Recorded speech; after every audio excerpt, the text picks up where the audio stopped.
teman-teman semua, saya Vanessa Barani dari ruangan 1 Fransiskus STP Bonaventura Lain, materi mengenai rela berkorban yang setia. Selamat menyaksikan. Akan menjelaskan mengenai latar belakang masalah, tujuan, makna, dan kendala yang berarti dalam melaksanakan hidup rela berkorban dan setia. Yang pertama, latar belakang. Dalam mencapai suatu tujuan dalam perjalanan proses kehidupan, setiap individu pasti memiliki kesibukannya masing-masing. Akan tetapi, dalam mencapai tujuan yang kita capai, kita pasti memerlukan bantuan dari orang-orang yang ada di sekitar kita. Memerlukan bantuan dan memberikan bantuan merupakan hal yang sudah jarang terjadi di zaman sekarang ini, khususnya dalam hal memberikan bantuan kepada orang-orang yang di sekitar kita. Mengapa? Karena generasi zaman sekarang berubah menjadi pribadi yang angkuh, cuek, egois, dan acuh tak acuh akan keadaannya. Contoh kecilnya, ketika kita di dalam sebuah bis, bangku di dalam bis sudah habis dipenuhi oleh orang-orang, dan ada seorang ibu yang sudah tua kelelahan berdiri. Belum tentu kita bersedia mengalah untuk memberikan tempat duduk kepada ibu tersebut. Kenapa?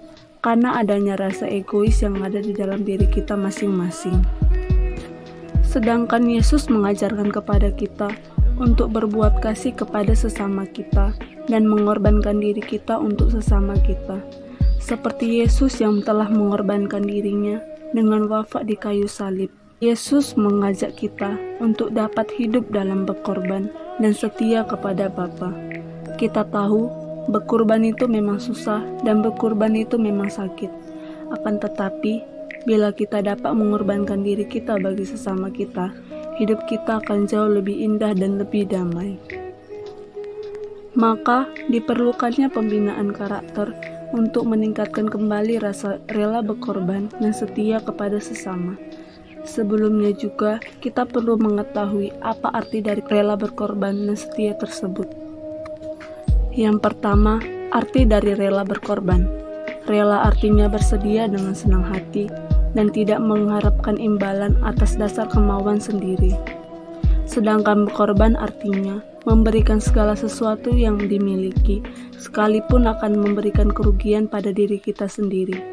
Jadi rela berkorban adalah sikap dan perlakuan yang dilakukan dengan ikhlas serta mendahulukan kepentingan orang lain daripada kepentingan diri kita sendiri. Dan kesetiaan adalah bagaimana cara kita untuk mampu melakukan pertahanan dari sebuah hubungan, sebagaimana hubungan yang dilakukan kepada seorang kekasih maupun seorang sahabat, sebagaimana dengan cara untuk mengetahui apa kabar dari seseorang tersebut. Dapat pula dilakukan dengan cara mengucapkan kata seperti selamat kepada orang tersebut dalam mencapai suatu hal.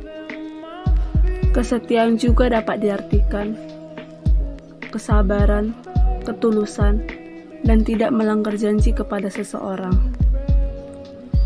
Tujuan kita untuk mempelajari materi ini ialah, yang pertama, untuk menumbuhkan kembali sikap kepedulian kita terhadap sesama kita. Yang kedua, agar kita tetap memiliki hubungan yang erat dengan Bapa. Dan yang ketiga, agar kita mampu meneladani Yesus Kristus yang rela berkorban demi menebus dosa-dosa kita. Makna rela berkorban dan setia. Makna rela berkorban dan setia itu harus diawali dan didasari dengan adanya rasa cinta kasih yang ada dalam diri kita masing-masing. Kendala-kendala yang berarti dalam melaksanakan materi ini ialah, yang pertama, sikap rela berkorban seringkali dicap sebagai tindakan pencitraan semata.